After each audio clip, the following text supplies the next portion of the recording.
Moving on then in Deleuze to the sixth series, and this one is itself on seriality itself, or serialization, as the chapter is called. Deleuze states, at the beginning of the chapter, he states that when we have this series, when we consider what we considered last time, which was the series of infinite regress in which you have a series of names, n1, n2, n3, n4, when we consider this series as a simple succession of names, then we have a series of homogeneity in which we simply have a series of names, and each name typically will be subordinated to the other in terms of rank or degree or typology. So typology will determine the succession of names in a homogeneous series.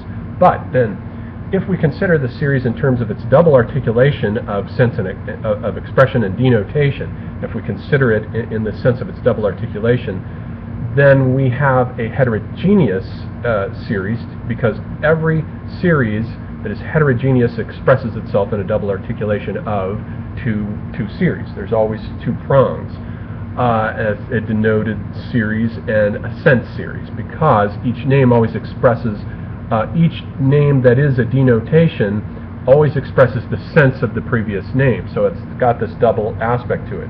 And when it's considered thusly, then we have a series of heterogeneity. And so in that respect of the series of heterogeneity, we've got the two terms which generate two series. So even though it might appear that the terms are subsumed under a homogeneous series, for example, you can have two series of events, two series of propositions, two series of states of affairs. They appear to be homogeneous because they're subsumed under the same category. Nonetheless, they are different, and they are two separate series. The terms might be the same in each relative succession of names, but the two series themselves are different, so they're heterogeneous. They're very different. And he says the difference between them is not arbitrary. It's governed by a relationship between the signifier and the signified, insofar as he redefines those terms as the general law that relates one series to another. There's a basic asymmetry then. So one series always functions as the signifier, and the other series always functions as the signified. And for Deleuze, the signifier is sense itself, but sense itself also includes the denoted object. And we have those four dimensions of any proposition in which we have denotation, what it refers to or denotes, manifestation, who's doing the uttering, and signification, the signifieds that govern the fundamental a priori conditions of truth for the proposition. And the fourth dimension was sense itself. But the signifier is sense itself, but it also includes within it the denotations of the other three dimensions. However, the signified does not include the sense. The signified has to do with those other three dimensions, the manifestation, signification, denotation. That's the signified. And so in the two series, there's one signifier series and one signified series. And by series, for example, he has in mind largely literary series. We could consider the series in James Joyce's Ulysses, in which we have the series of Bloom, which is the signifier series in relation to the signified series, that of Ulysses. Those are the mythical archetypes that are the signifieds in that narrative that all the signifiers associated with Bloom refers to, since he's in the role of Ulysses, just as Stephen Dedalus is in the role of Telemachus. So in that series, we have mythical archetypes as signifieds structuring the surface series of signifiers, which has to do with the sense, the expressed, that which is expressed, the sense. So the signifier is always part of that which is expressed in Deleuze. And so we have this relation between the two series, and he says also that there are in general then three different characteristics that govern the relationship between the two series. And the first of these characteristics is that there's a basic displacement of the two series. There's always one series sliding underneath the other. There's a fundamental displacement.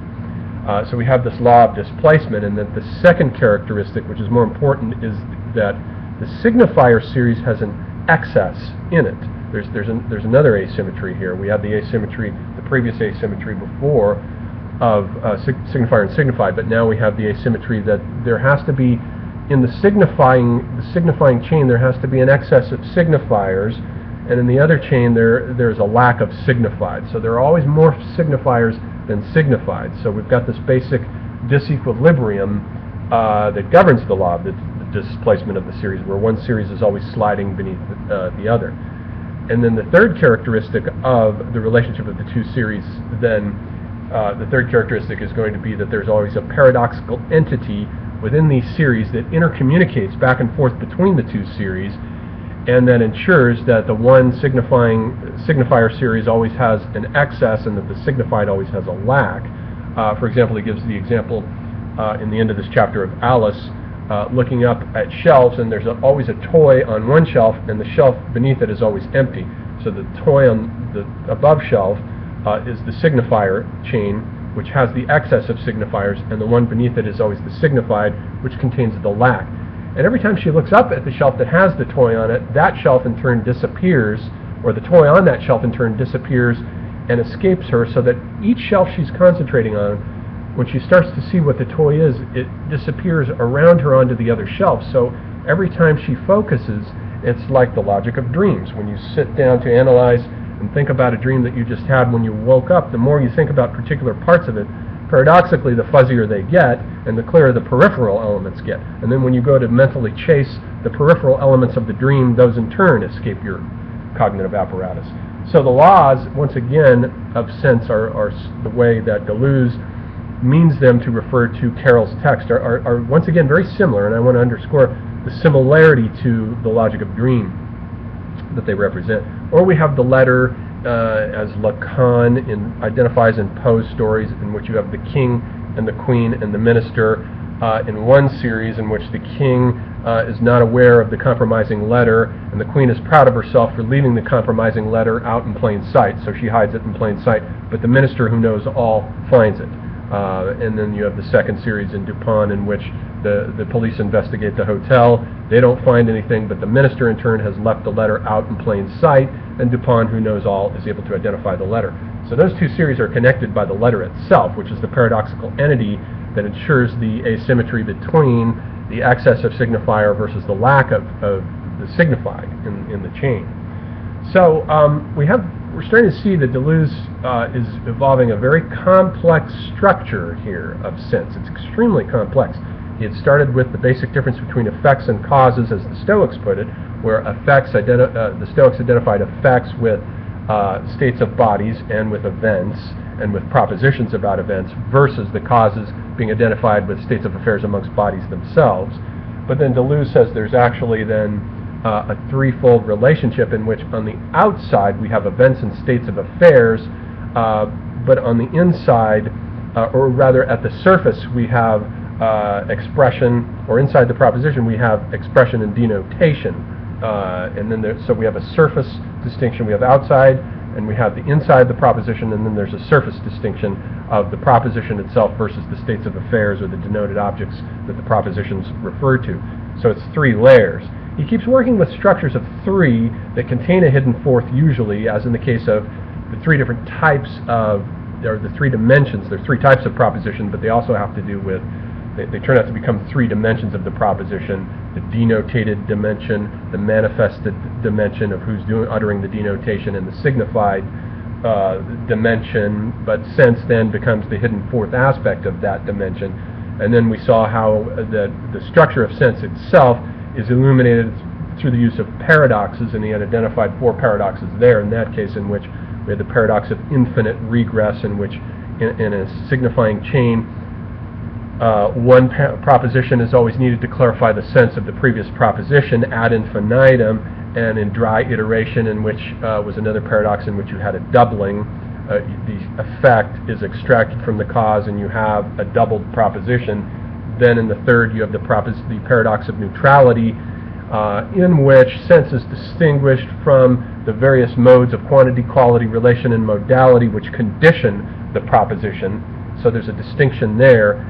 And then in this chapter, the distinction between signifier and signified in terms of series. And he says that the structure of series is similar to the structure of paradox, but it looks at sense from a different angle. So we can see that he has a pretty complex edifice, conceptual apparatus. These are short chapters, but they're very dense, and he's elaborating a very large sort of crystalline structure of meaning. And I very much think of Deleuze, like Foucault, as a kind of structuralist. And they both represent the type of philosopher, of course, that Derrida loved to deconstruct. He loved to dismantle these types of of structures that are built out of symmetries, asymmetries, dualities, polarities, triplicities, quadruplicities, and mandalas. Derrida loved to pull all that stuff apart. But meanwhile, while he's pulling these things apart, the French philosophers, Foucault and Virilio and Baudrillard and Deleuze, are building them back up again in a fascinating manner. So that's it for this chapter.